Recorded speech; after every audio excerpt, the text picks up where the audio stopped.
আসসালামু আলাইকুম স্টুডেন্টস, কেমন আছো তোমরা সবাই? পরীক্ষার প্রস্তুতি নিচ্ছ নিশ্চয়ই। আমাদের 3টি অধ্যায় থেকে আইসিটি প্রশ্ন করা হচ্ছে 25 মার্কসের। সবাই ইতিমধ্যে জেনেছো। মেন বই পড়বে বেশি করে, প্রথম অধ্যায় দ্বিতীয় অধ্যায়। স্যার যে সাজেশন দিয়েছে সেই সাজেশন ফলো করবে। প্রিভিয়াস যে সাজেশন দেওয়া হচ্ছে তোমাদের অনলাইন ক্লাসের প্রথম দিকে আমরা এই মানে ফার্স্ট ফাইনাল যে সাজেশনগুলো সেগুলো দিয়েছিলাম, তোমরা সেগুলো কিন্তু ফলো করবে বেশি। এবং বোর্ড কোয়েশ্চেন ফলো করবে। বোর্ড কোয়েশ্চেন বলতে 16 থেকে 19 পর্যন্ত বোর্ড কোয়েশ্চেন, এমসিকিউ কোয়েশ্চেন। দেন কলেজগুলো, তারপর হচ্ছে ক্যান্টনমেন্ট কলেজগুলো, চট্টগ্রামের ভালো ভালো কলেজগুলো, আর ঢাকার কলেজগুলো। আমাদের এইগুলো ফলো করলে তোমরা মোটামুটি কোয়েশ্চেন সম্পর্কে আইডিয়া পেয়ে যাবে।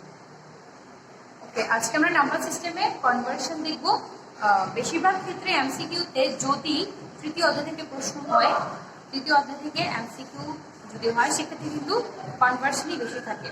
যেমন এই সংখ্যাটি অক্টাল রূপ লেখো, ডেসিমাল সংখ্যা থেকে বাইনারি সংখ্যা লেখো, বা এত হেক্সাডেসিমাল কি হবে, এ ধরনের কোশ্চেন কিন্তু বেশি। তোমরা যারা অনুশীলনী দেখেছো তারা ভালো জানবে। তো আজকে আমি সিম্পল মেথড দেখাবো এবং তোমরা ক্যালকুলেটরে কিভাবে কনভার্সন করবে সেটা আমি বলে দেবো। প্রথমে আসি ডেসিমালে। ডেসিমাল সংখ্যা আমরা সবাই চিনি। আমরা যে সাধারণ সংখ্যা আমরা ব্যবহার করে থাকি, আমাদের প্রতিনিয়ত যে সংখ্যা আমরা ব্যবহার করি সেগুলো সবই হচ্ছে ডেসিমাল। তাহলে ডেসিমাল সংখ্যা হচ্ছে 0 থেকে 9, যার বেস হচ্ছে 10। ওকে, বাইনারি সংখ্যা 0 এবং 1 দিয়ে গঠিত এই বাইনারি সংখ্যা, যার বেস হচ্ছে 2। ডেসিমাল বেস হচ্ছে 10, বাইনারি বেস হচ্ছে 2। অক্টাল সংখ্যা হচ্ছে 0 থেকে 7 পর্যন্ত, যার বেস হচ্ছে 8। হেক্সাডেসিমাল সংখ্যা 0 থেকে 1 পর্যন্ত, যার বেস হচ্ছে 16। এখন আমি এই চিত্রটা এঁকেছি। ওকে, এই চিত্রটা আমি এঁকেছি তোমাদের বোঝার সুবিধার্থে। আমাদের ডেসিমাল টু বাইনারি কনভার্সনে যদি প্রশ্নটি ডেসিমালে থাকে, দেয়া প্রদত্ত সংখ্যা যদি ডেসিমালে হয়, সেক্ষেত্রে ডেসিমাল টু বাইনারি কনভার্সনের ক্ষেত্রে ডেসিমাল সংখ্যাটিকে বাইনারি বেস 2 দিয়ে ভাগ করতে হয়। এটি তখনই করতে হয় যখনই আমরা খাতায় করি। বেসিকটা ক্লিয়ার করছি, আমি ক্যালকুলেটরে কিভাবে খুব কম সময়ে তোমরা আনসার বের করবে সেটা দেখাবো। তাহলে decimal to binary conversion, decimal কোশ্চেনকে যার বেস 10 তাকে ভাগ করতে হবে বাইনারি বেস 2 দিয়ে। ভাগের নিয়মটা তোমরা বইয়ে দেখবে, যেখানে ভাগশেষ জেনারেট করতে হয়। Decimal to octal conversion, decimal কোশ্চেনকে অক্টালের বেস 8 দিয়ে ভাগ করতে হবে এবং ভাগশেষটাই হবে answer. Same as decimal to hexadecimal কনভার্সনের ক্ষেত্রে ডেসিমাল কোশ্চেন বা ডেসিমাল সংখ্যাটিকে হেক্সাডেসিমালের বেস 16 দিয়ে ভাগ করতে হবে এবং ভাগশেষ হবে অ্যানসার। ওকে, এটি হচ্ছে decimal to other, decimal to any other conversion. Decimal to binary সেক্ষেত্রেও ভাগ হবে, ডেসিমাল টু অক্টাল সেক্ষেত্রেও ভাগ হবে, ডেসিমাল টু হেক্সাডেসিমাল সেক্ষেত্রেও ভাগ হবে। তোমরা বইয়ে কিন্তু এই ম্যাথগুলোর এক্সাম্পল দেখলে বুঝতে পারবে কিভাবে ভাগগুলো হয় এবং কিভাবে অ্যান্সারগুলো জেনারেট হয়। পরীক্ষার সামনে তাই আমি ডিটেলস করছি না। এখন আসি ঠিক তার বিপরীত। রিভার্স প্রসেসে কেমন হবে? Binary, octal, hexadecimal. যদি কনভার্সনটা এমন হয় binary two decimal,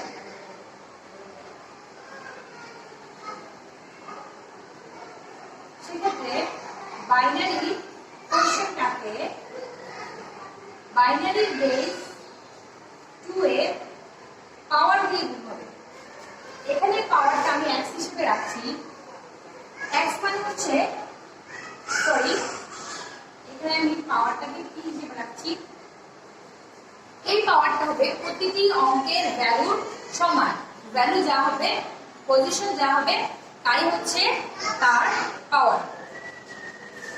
same age octal সংখ্যাকে যদি ডেসিমালে পরিণত করতে হয়, মানে কোশ্চেনটা যদি এমন হয় যে অক্টাল সংখ্যা দেওয়া আছে তাকে ডেসিমালে কনভার্ট করতে বলা হচ্ছে, সেক্ষেত্রে অক্টাল কোশ্চেনটাকে অক্টালের পাওয়ারের বেজের পাওয়ার দিয়ে গুণ করতে হবে। তাহলে অক্টাল সংখ্যা, অক্টাল কোশ্চেন যার বেজ হচ্ছে 8, তাকে তার বেজের পাওয়ার দিয়ে গুণ করতে হবে। পাওয়ারটা হবে পজিশন, পাওয়ারটা হবে পজিশন। সাপোজ অক্টাল সংখ্যাটি 3 সংখ্যার একটি অঙ্ক, সেক্ষেত্রে প্রথম সংখ্যাটা হচ্ছে সাপোজ আমি যদি 1 2 3 যদি 1 2 3 যদি অক্টাল কোশ্চেন হয়, সেক্ষেত্রে এক্সাম্পল পর দেখাবো।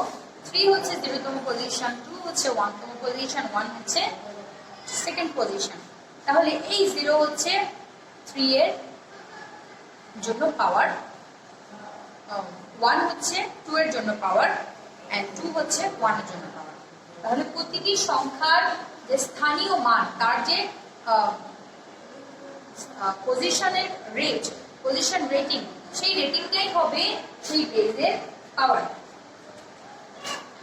Same as hexadecimal to decimal কনভার্সনে হেক্সাডেসিমাল সংখ্যাটাকে হেক্সাডেসিমালের পাওয়ারে বেজ দিয়ে গুণ করতে হবে, এবং সেক্ষেত্রে যদি আনসার আসবে গুণফলের টোটাল রেজাল্টটাই হচ্ছে ডেসিমালের আনসার। তাহলে যখন আমার কনভার্সন হয়ে যাবে, আনসারের বেস কিন্তু পাল্টে যাবে। যেমন ডেসিমাল প্রশ্ন থাকলে যখন আমি কনভার্সন করে ফেলবো, তখন বাইনারি অ্যান্সারটার পাওয়ার হয়ে যাবে 2। যখন আমি ডেসিমাল টোটাল কনভার্সন করে ফেলবো, অ্যান্সারটার বেস হয়ে যাবে 8, এবং হেক্সাডেসিমালের ক্ষেত্রে 16। এখানে রিভার্স প্রসেসে বাইনারি সংখ্যাটি ডেসিমালে পরিণত হবে, আনসারের বেস হয়ে যাবে 10। অক্টাল সংখ্যাকে যখন কনভার্ট করে ফেলবো, সেটি হয়ে যাবে 10, এবং হেক্সাডেসিমালে যখন চেঞ্জ করে ফেলবো, সেটি তখন 10 হয়ে যাবে। এই পুরো প্রসেসের ক্ষেত্রে মনে রাখতে হবে যে ডেসিমালের যে পাওয়ার 10 রয়েছে, ডেসিমালের যে বেস 10 রয়েছে, সেটি কিন্তু কোথাও ব্যবহৃত হচ্ছে না। মানে ডেসিমাল টু এনিথিং হচ্ছে ভাগ, এনিথিং টু ডেসিমাল হচ্ছে গুণ। তাহলে ডেসিমাল টু এনিথিং ভাগের ক্ষেত্রে প্রসেসে সবখানে কিন্তু বেস, যার বেস সেখানেই ব্যবহৃত হচ্ছে। ডেসিমাল টু বাইনারি, বাইনারির বেস; ডেসিমাল টু অক্টাল, অক্টালের বেস; ডেসিমাল টু হেক্সাডেসিমাল, হেক্সাডেসিমালের বেস ব্যবহৃত হচ্ছে। রিভার্স প্রসেসে বাইনারি টু ডেসিমালে সেম এজ বাইনারির বেস 2 ব্যবহৃত হচ্ছে, অক্টাল টু ডেসিমালে অক্টালের বেস 8 ব্যবহৃত হচ্ছে, হেক্সা টু ডেসিমালে হেক্সালের বেস 16 ব্যবহৃত হচ্ছে। তাহলে এখানে কিন্তু ডেসিমালের বেস 10 কোথাও ব্যবহার হচ্ছে না, এটি মাথায় রাখতে হবে। তাহলে আমরা এখানে কিন্তু 3 থেকে 6টি কনভার্সন দেখে ফেললাম।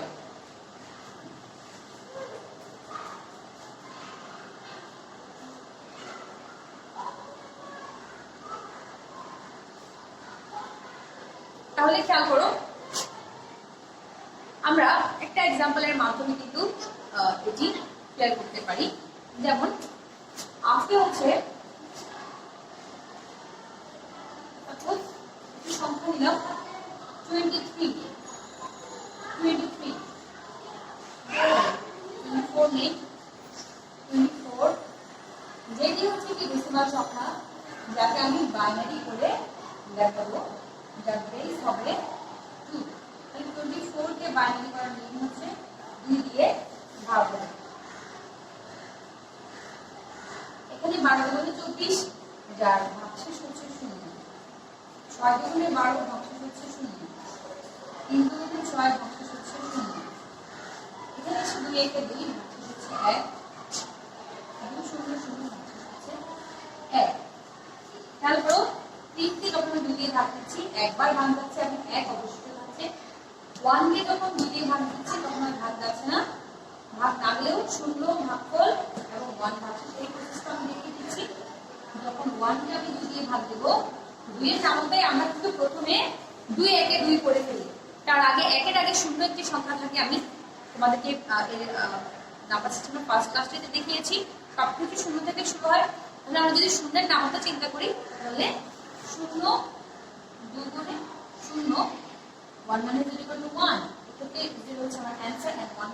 শেষ। তাহলে 0 ভাগফল 1 ভাগ শেষ। যখনই আমার রেজাল্ট এখানে 0 চলে আসবে তখন আর ভাগ করার কিছু থাকবে না, এখানে ভাগ প্রক্রিয়া শেষ হয়ে যাবে এবং আমার আনসারটা আমাকে এভাবে ব্যাকস্টেপ লিখতে হবে।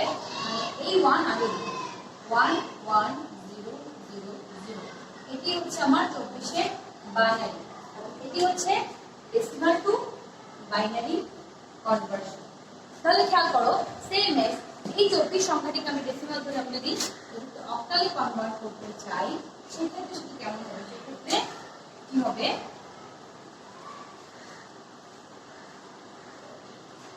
24 ডেসিমাল সংখ্যাটিকে অক্টালের সংখ্যা 8 দিয়ে ভাগ হবে। প্রথমে আসে 3 8 24 ভাগ 0 3 কে 8 দিয়ে ভাগ যাবে না, তাহলে 8 0 0 3 ভাগ শেষ হয়ে যাবে। তাহলে 3 0 3 0 হচ্ছে অক্টাল অ্যানসার। ওকে, সিম্পল প্রক্রিয়া আমি একটি সংখ্যা দিয়ে দেখাচ্ছি। তাহলে একই ভাবে আমি যদি 24 সংখ্যাটিকে ডেসিমাল ধরে সেটিকে হেক্সাডেসিমাল করতে চাই তখন কেমন হবে? 24 কে 16 দিয়ে ভাগ হবে, 16 কে 16 তাহলে কত ভাগ থাকে? 8। আবার একটা আমি যদি 16 দিয়ে ভাগ দিই সেক্ষেত্রে 1 কিন্তু ছোট সংখ্যা, 16 বড় সংখ্যা, ভাগ যাবে না, 0 দিয়ে যাবে, 0 16 0 এবং 1 ভাগ শেষ।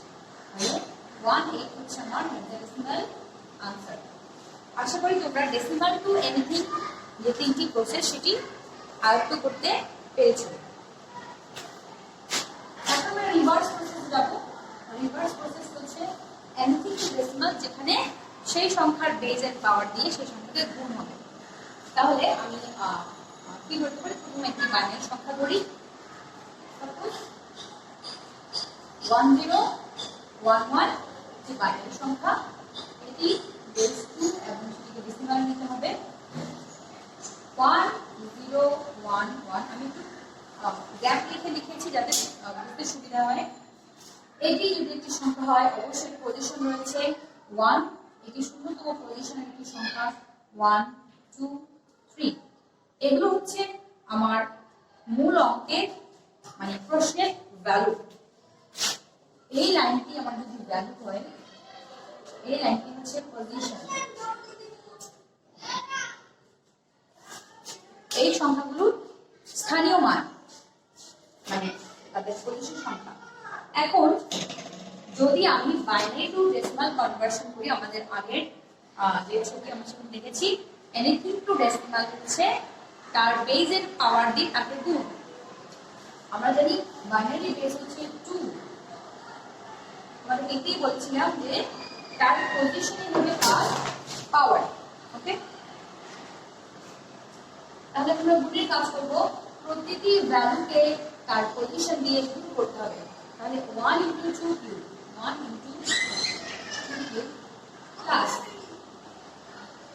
ভ্যালুর সাথে পজিশন গুণ হবে এবং প্রতিটি ভ্যালুর সাথে পরের ভ্যালু যোগ হবে। 0 * 2 স্কয়ার এন বালকেছে যেহেতু 0 * something 0 * anything = 0। তাহলে এই প্রপার্টিটি হচ্ছে 1 * 2 পাওয়ার 1 1 * 2 পাওয়ার 1 প্লাস 1 * 2 পাওয়ার 0। আমি এই ব্র্যাকেটে দিয়েছি আলাদাভাবে বোঝার জন্য। অনেকেই এই ব্র্যাকেট টানিয়ে কিন্তু ভুল করে এবং অঙ্ক ভুল করে ফেলে। যারা প্র্যাকটিস চলে আসবে তোমাদের আয়ত্তে চলে আসবে এগুলো, তখন ব্র্যাকেট না দিলেও চলবে। 1 * 2 = 8 plus 2 power 1 = 2 2 power 0 = 1 1 1 1 = 1। এখানে আমি কি করেছি এটা অনেকেই খেয়াল করে না। something to the power 1 = something something to the power 0 = 1। খেয়াল করো, যেহেতু পাওয়ার একটি গুণের প্রসেস, পাওয়ার হচ্ছে একটি গুণের প্রক্রিয়া, এজন্য এখানে কিন্তু শূন্য আসবে না। x to the power 1 = x, x to the power 0 = 1। তার মানে হচ্ছে কোনো কিছুর পাওয়ার যখন 1 হয় তখন সেই সংখ্যাটি একবার বসে যায় এবং কোনো কিছুর পাওয়ার যখন 0 হয় সেটি বসে না, তখন শুধুমাত্র 1 বসে। সেই অনুযায়ী 2 power 1 = 2 2 একে 2 2 power 0 = 1 1 থেকে 1 আর 2 1 তাহলে হলো आंसर হচ্ছে 1 মানে এর বেস হয়ে যাবে 10। ওকে, আশা করি তোমরা এই প্রসেসটি দেখেছো বাইনারি টু ডেসিমাল প্রসেস। আমরা এখন দেখবো অক্টাল টু ডেসিমাল। আমি অক্টাল একটি সংখ্যা দিচ্ছি 36, সাপোজ এটা অক্টাল সংখ্যা, একে আমি ডেসিমালে কনভার্ট করব। 3 and 6, 6 পজিশন হচ্ছে 0, 3 পজিশন হচ্ছে 1 এবং 8 যেহেতু এর বেজের পাওয়ার দিয়ে গুণ 3 into 8 to the power 1 into 8 to the power 1 plus 6 into 8 to the power 0। অঙ্কের প্রতিটি ভ্যালুকে তার পজিশন এর মানে তার যে পাওয়ার জেনারেট করবো সেটা দিয়ে গুণ হবে। তাহলে 8 হচ্ছে আমার অক্টাল সংখ্যার বেজ এবং 0 এবং 1 হচ্ছে এই অঙ্কগুলোর পজিশন। পজিশন যখন পাওয়ার হয়ে যাবে পুরো পাওয়ারটা দিয়ে ভ্যালুতে গুণ হবে। 8 to the power 1 equal to 8, 3 8 24, 8 to the power 0 equal to 1, 6 একে 6। তাহলে আমার আসছে হচ্ছে 25 যার বেজ হবে 10। তাহলে অক্টাল টু ডেসিমাল কনভার্সন আমাদের এইভাবে করতে হবে। প্রতিটি অঙ্ককে এইভাবে তুমি প্রথমে পজিশন নির্ধারণ করে দেবে, তারপর বেজ বসাবে, বেজ দিয়ে গুণ করা হবে। হেক্সাডেসিমাল সংখ্যা দিয়ে লিখো। আচ্ছা এটাকে আমরা হেক্সাডেসিমাল করতে পারি, জাস্ট বেজটা চেঞ্জ করে দিচ্ছি। যদি 36 থেকে হেক্সাডেসিমাল সংখ্যায় আমাকে ডেসিমাল নিতে হয় তখন আমাকে হেক্সাডেসিমালের বেজের পাওয়ার দিয়ে তাকে গুণ করতে হবে। 6 হচ্ছে শূন্যতম পজিশনের সংখ্যা, 1 হচ্ছে 3 হচ্ছে 1তম পজিশনের সংখ্যা। তাহলে 3 into 16 to the power 1 plus 6 into 16 to the power 0। তাহলে 16 পাওয়ার 1 মানে 16 একবার, 16 1 16 3 16 48। 6 to the power 0 equal to 1, 6 একে 6। তাহলে 4 5 54 হচ্ছে আমার ডেসিমাল অ্যানসার। তাহলে আমরা 6 প্রকার কনভার্সন দেখে ফেললাম আজকে। আশা করি তোমরা বইয়ের যে এক্সাম্পলগুলো রয়েছে সেগুলো দেখে আরো বেশি ক্লিয়ার হবে এবং নিজের হাতে প্র্যাকটিস অবশ্যই করবে।